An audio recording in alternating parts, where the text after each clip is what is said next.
Hi guys, welcome in target study point. और इस video में आज मैं आप लोग के लिए ले आया हुआ हूँ आरसीसी सब्जेक्ट में MCQ type question. RCC means reinforced cement concrete, या आप इसे सब्जेक्ट को कह सकते हैं डिजाइन ऑफ आरसीसी। तो आज का पहला क्वेश्चन है, in the grade M20 has very few mixture of. Grade M20 में कितने का मिश्रण किया जाता है? ठीक है, यानी M20 जो ग्रेड होता है कंक्रीट का, उसका रेशियो आपसे पूछा गया है। ठीक है, तो मैं आपको बता देता हूँ इससे रिलेटेड और भी क्या चीज़ें पूछा जा सकता है आपसे, उसको भी मैं यहाँ पे बता दूंगा, जिससे मान लो अगर कोई क्वेश्चन आया तो आप कर सको। ठीक है,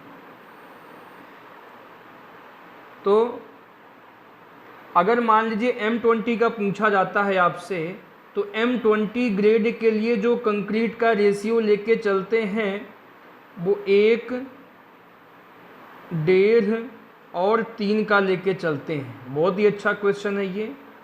1 भाग सीमेंट होगा, 1.5 भाग यानी 1.5 भाग जो है वो सैंड होगा यानी फाइन एग्रीगेट होगा, और जो तीसरा भाग है वो कोर्स एग्रीगेट होगा। अगर आपसे क्वेश्चन में M20 के बजाय M15 पूछ लिया जाए, तब इसके लिए याद रखिए आप क्या होता है, 1, 2, 4 का रेशियो होता है। ठीक है, 1:4 का रेशियो होता है। अगर आपसे M25 का पूछ लिया जाए तब कितना आप बताएंगे, 1:2 बताएंगे आप। ठीक है, अगर आपसे M10 का पूछ लिया जाए तो M10 के लिए कितना होता है, 1, 3, 6 का रेशियो लेके चलते हैं। ठीक है, 1, 3, 6 का रेशियो लेके चलते हैं। तो ये सारी चीज़ें आपको मालूम होना चाहिए, एग्ज़ाम में इन ग्रेड में से कोई भी एक आपसे पूछा जा सकता है। ठीक है, अगला क्वेश्चन है, एज पर IS 456/2000। देखिए क्वेश्चन इंग्लिश में लिखा है बट आपको मैं हिंदी में एक्सप्लेन करके बताऊंगा। As per IS 456/2000 using working stress method the modular ratio of M25 grade of concrete for permissible compressive strength due to bending in concrete. यहाँ पर जो compressive strength due to bending in concrete के लिए दिया गया है वो value कितना दिया, 8.5 दिया, यानी सिग्मा CBC का वैल्यू यहाँ पर दिया गया है। सिग्मा CBC से डिनोट किया जाता है इसे, तो सिग्मा CBC का वैल्यू दिया गया है कितना, 8.5 मेगा MPa कहिए या न्यूटन पर मिलीमीटर स्क्वायर कहिए, दोनों का मतलब सेम ही होता है। ठीक है, मेगा पास्कल या न्यूटन पर मिलीमीटर स्क्वायर। आपसे पूछा क्या गया है, मॉड्यूलर रेशियो पूछा गया है। तो देखिए कोई भी कंक्रीट का ग्रेड दिया जाएगा, ठीक है, उसके लिए सिग्मा CBC का वैल्यू आपको यहाँ क्वेश्चन में दे दिया जाएगा। ठीक है, और आपको बस मॉड्यूलर रेशियो को हिंदी में बोलते हैं मापांक अनुपात बोलते हैं। तो मापांक अनुपात आपसे पूछा गया, यानी स्मॉल m का वैल्यू आपसे पूछा गया। एक बार मैं क्वेश्चन को हिंदी में बोल देता हूँ। IS 456/2000 के अनुसार कार्यकारी प्रतिबल विधि का उपयोग करके कंक्रीट में बंकन के कारण अनुमन्य संपीड़न सामर्थ्य सिग्मा CBC बराबर 8.5 मेगापास्कल के लिए M25 ग्रेड के कंक्रीट का मापांक अनुपात कितना होगा। कंक्रीट का मापांक अनुपात कितना होगा, यानी मॉड्यूलर रेशियो ऑफ कंक्रीट कितना होगा। ठीक है, कुल मिला के क्वेश्चन में आपको M25 ग्रेड दे दिया गया है, और M25 ग्रेड के लिए सिग्मा CB का वैल्यू 8.5 मेगापास्कल होता है। ठीक है, ये दोनों वैल्यू क्वेश्चन में दे दिया गया है। आपको मॉड्यूलर रेशियो का वैल्यू पूछा गया है, तो इसके लिए सिंपल सा एक फॉर्मूला पे याद कर लीजिए, 280/3 सिग्मा CBC, 280/3 सिग्मा CBC, यहीं पर आपको वैल्यू पुट कर देना है। ठीक है, बराबर क्या हो जाएगा, 280 divide by 3 into sigma CBC। Sigma CBC का वैल्यू कितना है, 8.5। इसे सॉल्व करेंगे तो यहाँ से आपको मॉड्यूलर रेशियो का वैल्यू मिल जाएगा 10.98, जो कि ऑप्शन बी आपका करेक्ट होगा। ऑप्शन बी कितना होगा, करेक्ट होगा इसमें। ठीक है, 10.98। चलिए चलते हैं अगले क्वेश्चन की तरफ। अगला क्वेश्चन है fibres used in RCC are also called as. Fibres used in FRC, sorry यहाँ पर एफआरसी होना चाहिए। ठीक है, FRC are also called as. FRC का मतलब क्या होता है, फाइबर रेनफोर्स्ड कंक्रीट। यहाँ पे गलती से आरसीसी है, क्या होना चाहिए, एफआरसी।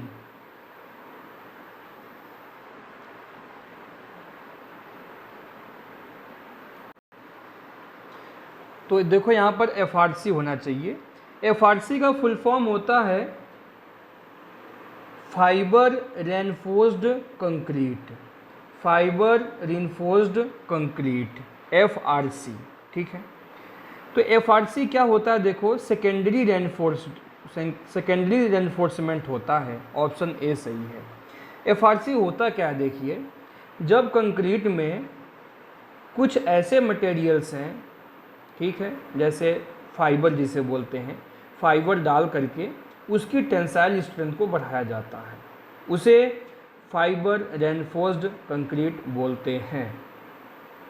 कंक्रीट में जब कोई क्रैक्स होता है उसे रोकने के लिए और इसकी टेंसाइल स्ट्रेंथ को बढ़ाने के लिए इसमें जो फाइबर डालते हैं, फाइबर का मतलब क्या है, इस्पात भी हो गया, इस्पात जैसे हो गया, एस्बेस्टस हो गया, पॉलीप्रोपीन हो गया, नायलॉन हो गया, नारियल हो गया, कांच हो गया, ये सब फाइबर्स हैं। ठीक है, इनको डाल करके हम फाइबर रेनफोर्स्ड कंक्रीट बनाते हैं। एफआरसी जो होता है वो हमेशा सेकेंडरी रेनफोर्समेंट माना जाता है, तो इसलिए ऑप्शन ए करेक्ट है आपका। अगला क्वेश्चन है to prevent corrosion of steel reinforcement in RCC structure the pH value of concrete should be। बहुत ही अच्छा क्वेश्चन है ये। क्वेश्चन कई प्रकार से पूछा जाता है, हिंदी में इसका पहले मतलब समझ लीजिए। आरसीसी संरचनाओं में इस्पात प्रबलन के संक्षारण को रोकने के लिए कंक्रीट का पीएच मान कितना होना चाहिए, पीएच वैल्यू ऑफ कंक्रीट। देखिए जब भी हम आरसीसी के लिए कंक्रीट तैयार करते हैं, ठीक है, तो उसके क्यूरिंग के लिए या उसमें जो एग्रीगेट होता है उसके क्लीनिंग के लिए हमेशा साफ़ पानी का यूज करना चाहिए। पानी हमेशा साफ़ सुथरा होना चाहिए। कंक्रीट के लिए जो पानी यूज हम करते हैं वो अम्ल, क्षार, चिकनाई, तेल या कोई भी जैविक अशुद्धियाँ ये सब उसमें नहीं होना चाहिए। ठीक है, पीएच, पानी का जो पीएच मान होता है वो 6 से कम नहीं होना चाहिए। ये वैल्यू याद रखेंगे जो मैंने भी बताया कि पानी का पीएच मान 6 से कम नहीं होना चाहिए। ठीक है, लेकिन अगर ज़्यादा क्षारीय पानी है, ठीक है, तो उसका यूज हम आरसीसी में किया जा सकता है। तो यहाँ पर highly alkaline, option D is correct. अगला क्वेश्चन है the minimum grade for PPC and RCC structure as per IS code is. बहुत इंपॉर्टेंट क्वेश्चन आईएस कोड द्वारा यहाँ पे पूछा गया है। उसके हिसाब से बताइए कि पीसीसी और आरसीसी में मिनिमम ग्रेड ऑफ कंक्रीट कितना लेके चलना चाहिए। पीसीसी और आरसीसी दोनों के लिए पूछा गया है ये। ठीक है, बहुत ही अच्छा क्वेश्चन है। तो मैं आपको बता दूं कि पीसीसी, ठीक है, पीसीसी के लिए M15 ग्रेड कंक्रीट कम नहीं होना चाहिए। M15 ग्रेड का कंक्रीट इससे कम नहीं होना चाहिए। पीसीसी का मतलब होता है प्लेन सीमेंट कंक्रीट। तो प्लेन सीमेंट कंक्रीट के लिए M15 ग्रेड से कम नहीं होना चाहिए। आरसीसी की बात किया जाए तो आरसीसी के लिए M20 के ग्रेड से कम नहीं होना चाहिए। कहीं पर अगर क्वेश्चन आपसे पूछ लिया गया प्री रेनफोर्समेंट कंक्रीट, ठीक है, तो वहाँ पर यानी जिसे पूर्व प्रबलित कंक्रीट बोलते हैं, M30 से कम नहीं होना चाहिए। ठीक है, तो वो तो यहाँ क्वेश्चन नहीं पूछा गया था। तो पीसीसी के लिए M15 और आरसीसी के लिए M20। Option C is correct, option C आपका सही है, M15 एंड M20। ठीक है, अगला क्वेश्चन है, for limit state of collapse the partial safety factor recommended by IS 456/2000 for estimating the design strength of concrete and reinforcing steel are respectively. यहाँ पर आपसे ये पूछा गया है कि लिमिट स्टेट मेथड से आप बताइए कि कंक्रीट और स्टील का पार्शियली सेफ्टी फैक्टर कितना होता है। पार्शियली सेफ्टी फैक्टर को हिंदी में बोलते हैं आंशिक सुरक्षा गुणांक। कंक्रीट और स्टील के लिए पूछा गया है। ठीक है, तो मैं आपको बता दूं, याद रखेंगे हमेशा ये चीज़ आप। कंक्रीट के लिए अगर लिमिट स्टेट मेथड में बात करें तो 1.5 होता है, और स्टील के लिए अगर बात किया जाए तो 1.15 होता है। ये लिमिट के लिए है, ये लिमिट के लिए है। अगर यही वर्किंग स्ट्रेस मेथड का क्वेश्चन आ जाता तो कंक्रीट के लिए हम 3 लेके चलते हैं और स्टील के लिए 1.78 लेके चलते हैं। ये सेफ्टी फैक्टर होता है। ठीक है, तो आपको इस क्वेश्चन में लिमिट स्टेट से पूछा गया था, तो कंक्रीट के लिए 1.5 और स्टील के लिए 1.15। वर्किंग स्ट्रेस मेथड की बात की जाए तो कंक्रीट के लिए 3 और स्टील के लिए 1.78। अगला क्वेश्चन है, in the fibre reinforced concrete if the fibres are not dispersed properly then the resulting problem is called as। Fibre प्रबलित कंक्रीट में यदि फाइबर ठीक से नहीं फैलता है तो उसके परिणाम स्वरूप उत्पन्न होने वाली समस्या को क्या कहते हैं। देखिए, फाइबर प्रबलित कंक्रीट में यदि फाइबर ठीक से नहीं फैलता है तो उसको वहाँ पर जो समस्या होगा उसको बोलते हैं, हिंदी में बोलते हैं गुलिकायन। गुलिकायन और इंग्लिश में जिसे बोलते हैं balling. Option C is correct. ठीक है, बालिंग का डेफिनेशन यही है कि जब फाइबर यानी FRC में फाइबर ठीक से नहीं फैलता है तो उसमें जो प्रॉब्लम्स आती है उसे बालिंग कहते हैं। ठीक है, अगला question, M10 grade of concrete mixing ratio is approximately. M10 grade की कंक्रीट के लिए क्या रेशियो लेके चलते हैं। मैंने सबसे पहले वाले क्वेश्चन में ही आपको बता दिया था कि 1:3:6 लेके चलते हैं। Option A is correct, option A सही है आपका। What shall be the minimum grade of concrete for reinforced concrete work. इसको भी मैंने अभी जस्ट बताया कि RCC के लिए जो मिनिमम ग्रेड ऑफ कंक्रीट होता है वो M20 होता है। ऑप्शन डी सही है, RCC के लिए M20 याद रखेंगे हमेशा आप। ठीक है, अगला क्वेश्चन है, as per IS 456/2000 the relationship between modulus of rupture यानी FCR एंड characteristic cube compressive strength of concrete FCK is given by. देखो FCR और FCK में क्या रिलेशन है, याद रखेंगे इस चीज़ को। मॉडुलस ऑफ रप्चर का फॉर्मूला होता है FCR बराबर क्या होता है 0.7 √FCK। 0.7 √FCK बहुत ही अच्छा फॉर्मूला, बहुत ही इंपॉर्टेंट फॉर्मूला। इस फॉर्मूले को आप हमेशा याद रखेंगे। ये आपका मॉडुलस ऑफ रप्चर निकालने का फॉर्मूला है 0.7 √FCK, जहाँ पर FCK क्या है, कैरेक्टरिस्टिक स्ट्रेंथ ऑफ कंक्रीट, जो कि M15 के लिए 15 न्यूटन पर मिलीमीटर स्क्वायर हो जाता है, M20 के लिए 20 न्यूटन पर मिलीमीटर स्क्वायर हो जाता है। ग्रेड के बाद जो संख्या लिखा होता है वही उसका कैरेक्टरिस्टिक स्ट्रेंथ ऑफ कंक्रीट होता है। अगला क्वेश्चन है, if FCK is the characteristic strength in cube compressive strength of concrete in newton पर millimetre square then the modulus of elasticity of concrete. अब यहाँ पे देखिए मॉडुलस ऑफ इलास्टिसिटी और FCK का रिलेशन पूछ लिया है। Modulus of elasticity, modulus of elasticity, जिसे ईसी से डिनोट किया जाता है, मॉडुलस ऑफ इलास्टिसिटी का फॉर्मूला पूछ लिया है, क्या होता है 5000 √FC²। ये फॉर्मूला याद रखेंगे आप। मॉडुलस ऑफ इलास्टिसिटी क्या होता है 5000 √FC²। अगला क्वेश्चन है, the steel beam of light section placed in plain cement concrete are called. अप्रबलित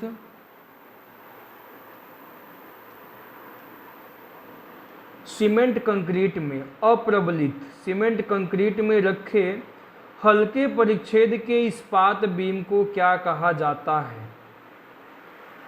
क्वेश्चन को फिर से समझिए। अप्रबलित सीमेंट कंक्रीट में रखे हल्के परिच्छेद के इस्पात बीम को क्या कहा जाता है, फिलर ज्वाइस्ट। याद रखेंगे, फिलर ज्वाइस्ट उसे कहते हैं। अगला क्वेश्चन है, the tensile strength of concrete expressed as the ratio of compressive strength. देखिए, कंक्रीट जो होता है कंप्रेसिव स्ट्रेंथ उसकी ज़्यादा होती है, लेकिन टेंसाइल स्ट्रेंथ ज़्यादा नहीं होती है। मान लेते हैं कि टेंसाइल स्ट्रेंथ उसके पूरे कंप्रेसिव स्ट्रेंथ का 10% होता है या 1/10 होता है। ठीक है, तो ऑप्शन डी सही है। इसे परसेंटेज में भी क्वेश्चन पूछा जा सकता है कभी कभी।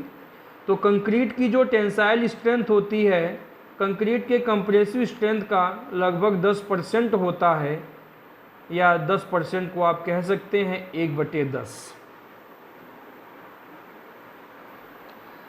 Concrete the following statement. Concrete कुछ स्टेटमेंट, 4 स्टेटमेंट दिए गए हैं। पहला स्टेटमेंट है, factor of safety for steel should be based on it's yield stress. Steel के लिए सुरक्षा गुणांक उसके पराभव प्रतिबल पर आधारित होना चाहिए। ऑप्शन बी है, factor of safety for steel should be based on it's ultimate stress. Steel के लिए सुरक्षा गुणांक उसके चरम प्रतिबल पर आधारित होना चाहिए।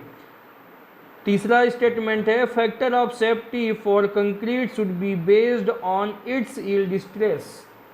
कंक्रीट के लिए सुरक्षा गुणांक उसके पराभव प्रतिबल पर आधारित होना चाहिए।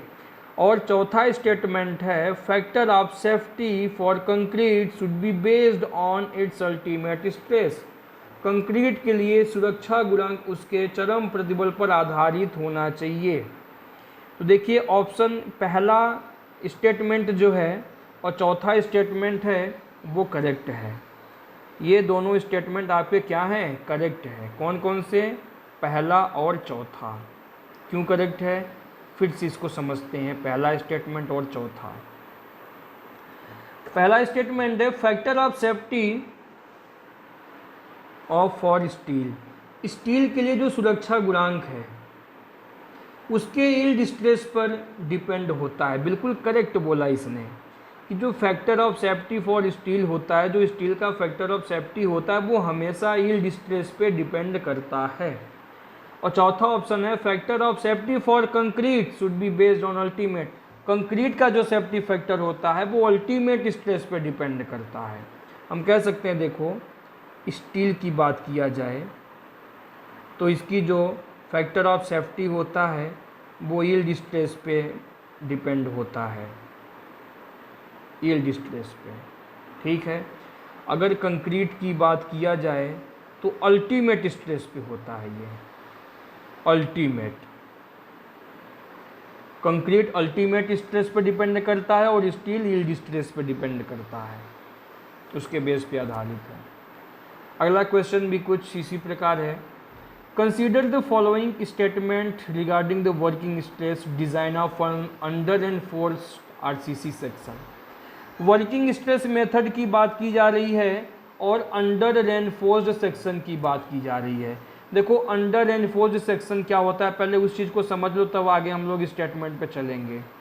ये अंडर रेनफोर्स्ड आरसीसी सेक्शन क्या होता है, अंडर रेनफोर्स्ड बीम भी कह सकते हैं। अंडर रेनफोर्स्ड का मतलब होता है कि यहाँ पर जो स्टील है, स्टील कम प्रोवाइड किया गया है।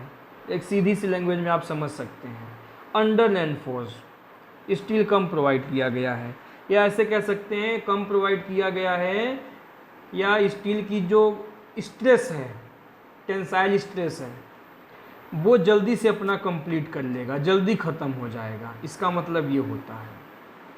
ठीक है। और इसमें क्या केस कंडीशन और हो सकता है, इसमें जो मोमेंट ऑफ रेजिस्टेंस इसका होता है वो स्टील का मोमेंट ऑफ रेजिस्टेंस बहुत कम होता है इसमें। ठीक है। जिस एरिया में फेल होता है उसका मोमेंट ऑफ रेजिस्टेंस कम होता है, तो स्टील जोन में, टेंसाइल जोन में ये जल्दी फेल होगा। ठीक है। चलिए अब स्टेटमेंट पे आते हैं। पहला स्टेटमेंट है the neutral depth will be is greater than that of valence section.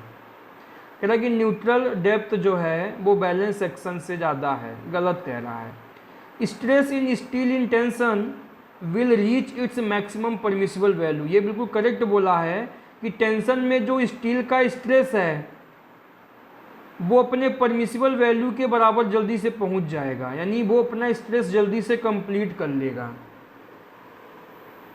जब स्टील तनाव में है तब यह अधिकतम अनुज्ञेय मान पर पहुंचेगा, इसका मतलब ये है। तो ये ऑप्शन सही है। तो दूसरा स्टेटमेंट बहुत ही सही है। थर्ड ऑप्शन में आते हैं the moment of resistance will be less than that of balance section, बिल्कुल सही कहा, moment of resistance balance section से तो कम होगा ही। चौथा स्टेटमेंट है the concrete on tension side is also to be considered for calculating the moment, गलत कह रहा है। यहाँ पर मूवमेंट ऑफ रेजिस्टेंस निकालने के लिए हम कंक्रीट जोन का यूज नहीं करेंगे, स्टील जोन का यूज करते हैं, जिसमें वो फेल होता है उसी एरिया का मोमेंट ऑफ रेजिस्टेंस हम लेके चलते हैं। यानी स्टेटमेंट दूसरा और तीसरा सही है, तो इसके लिए ऑप्शन डी है, डी इज करेक्ट। इसमें second and third are correct, दूसरा और तीसरा स्टेटमेंट सही है।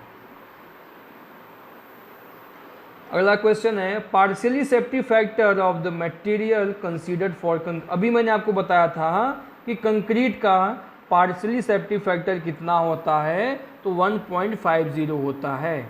अभी मैंने आपसे चर्चा किया था कि कंक्रीट का पार्शियली सेफ्टी फैक्टर 1.50 होता है और स्टील का पार्शियली सेफ्टी फैक्टर 1.15 होता है।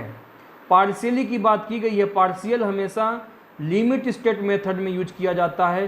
केवल सेफ्टी फैक्टर की अगर बात की जाती तो वर्किंग स्ट्रेस मेथड आ जाता, तो अब कंक्रीट के लिए 3 लेके चलते हैं और स्टील के लिए 1.78 लेके चलते हैं। The full form of RBCs, देखो आरबीसी का फुल फॉर्म क्या होता है, reinforced brick concrete, option D सही है, reinforced brick concrete. 18 question, concrete is an material elastic है कि प्लास्टिक है, ब्रिटल है कि डक्टाइल है।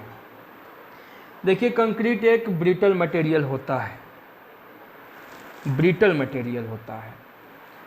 यह एक ऐसी मटेरियल है जिसमें कुछ बाइंडिंग मटेरियल में कुछ इनर्ट मटेरियल को मिला करके बनाया जाता है।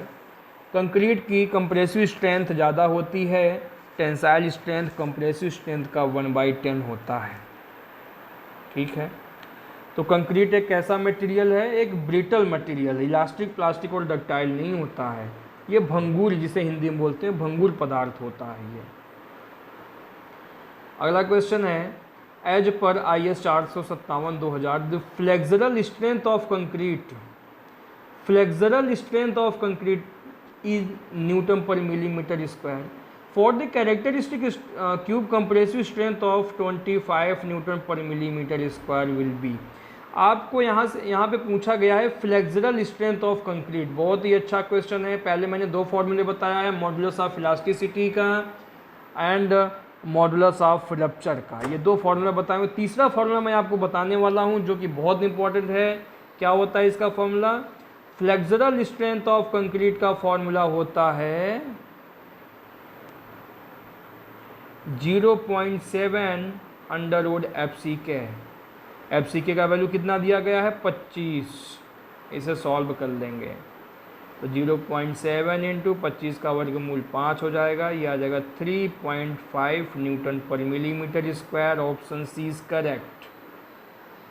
ठीक है, तो स्टूडेंट्स अगर आपको ये वीडियो अच्छा लगा होगा आप इस वीडियो को लाइक कीजिए, ज़्यादा से ज़्यादा शेयर कीजिए, और मैं समझता हूँ कि आपको सारी चीज़ें समझ में आ गया होगा। अगर आप लोग इस वीडियो को देख रहे हैं तो केवल क्वेश्चन और उसका आंसर मत रटिए, उससे रिलेटेड जो भी मैं एक्सप्लेन करता हूँ, थोड़ा बहुत जो समझाता हूँ, उस पॉइंट को भी आप लिख लेंगे, जिससे अगर क्वेश्चन मान लो उसी से रिलेटेड घुमा के पूछ लिया जाए, उसी से कुछ और पूछ लिया तो आप बता सको। ठीक है, फिर मैं मिलता हूँ नेक्स्ट वीडियो में इसी आरसीसी के न्यूमेरिकल के साथ।